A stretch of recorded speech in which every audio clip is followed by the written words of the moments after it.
and in this episode we come to you from the Cape Town International Convention Centre, which this month celebrates its 10th anniversary.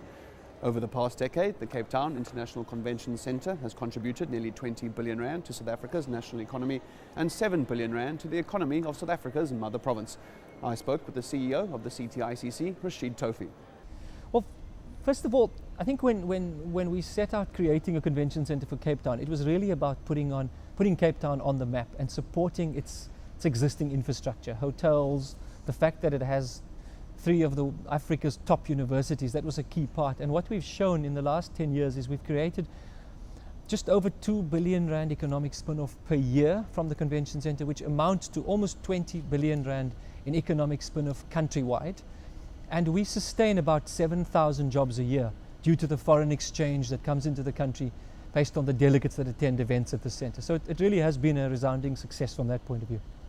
Rashid, you have been CEO of the CTICC for the past 5 years now. In terms of your perspective, what growth or lack thereof have you seen in the conference and events market? What's your opinion there? Well, when I arrived here, things were looking very bullish, but just soon after that, in 2009, the recession hit the world. But we've shown the last 5 years of our existence has actually been the most profitable it's ever been, and it shows how it's not just a testament to CTICC, but to Cape Town as a brand. I think it shows that despite economic pressures, despite people's views on politics of South Africa or the insecurities of our country from a socio-political point of view, people still want to come here. So we've actually shown that we've bucked the trend really. While other convention centres and cities have struggled to meet their goals, we've actually exceeded expectations, and every year we keep growing our occupancy to a point at which we're desperate to grow in size if we are to continue to make a contribution. So you touched on the plans for expansion. Now let's first touch on the physical plans and how much bigger we'll expect the CTICC to get and when we'll expect that to commence. I mean, the need to expand has been very clear for the last few years. We literally need to be able to run larger events, but also simultaneous multiple events. And that can only be achieved by us increasing our exhibition space. And so what we plan to do is to literally double the size of the centre. We'll be adding on an additional 10,000 square meters of exhibition space, plus meeting rooms and kitchens and restaurants and so forth. And that's set to come on stream in 2016. That's after we've finished this last few stages of legislative hurdles and processes that we need to get through. You mentioned legislative hurdles, and there has been a bit of controversy around the CTICC's expansion, first around the amount that the Western Cape government paid for the land, and then around the tender for the design of the expansion. Tell us a bit about these 2 incidents and whether they have any merit in base in reality.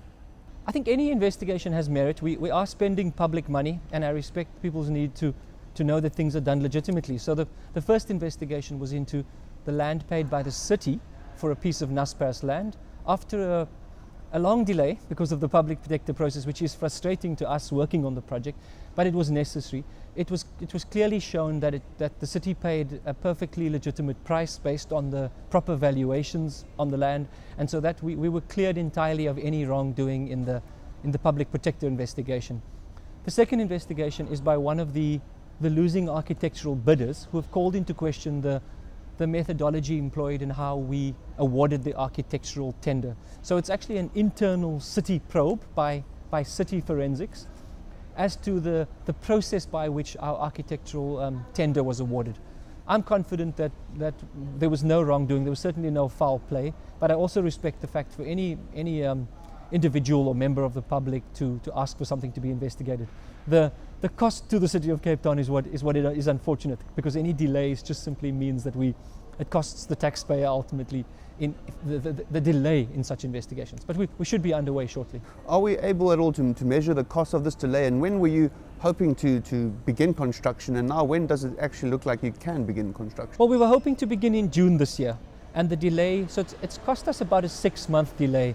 And it costs just simply in terms of price escalations. We've also now been hit by the exchange rate fluctuation, so it's hard to put a number to it, but it's something we can mitigate with some value engineering. We just like to show people that there wasn't any foul play, and as soon as we get going, we'll do the necessary value engineering so that ultimately it doesn't overall cost the taxpayer any extra. Looking to the future, Rashid, we see some great events coming to Cape Town, and next year Cape Town is a design capital of the world. I'm sure there are a number of other activities to look forward to. Can you give us a sense in what is there to look forward to going forward? I think the design capital is fantastic. I think all of our events will be shaped in some way to showcase the sort of talent from a design point of view that we have. Two events that I think are quite significant next year is that the Reed Exhibitions, which is one of the world's largest exhibition companies, have decided to start something they're calling Africa Travel Week, which actually takes our entire building. It's a new booking, never been done before, in the middle of May, I believe. And it just brings the world's buyers of tourism product to our city, both on the business tourism side and the leisure tourism side. And then another event or another happening which has occurred recently is that the Good Food and Wine Show has actually been, the company's been purchased by Fiera Milano, another global exhibition player, and they're bringing a new show which is very well known worldwide called Food and Hospitality World, and their event is also increasing in space and in time.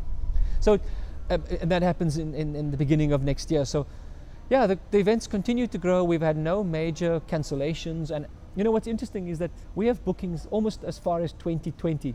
And again, I just end on the fact that people are surprisingly resilient. They see Cape Town as still the place to be, to have your meeting. I believe we can be the gateway into Africa and the front door through which you can access these 1 billion consumers in Africa.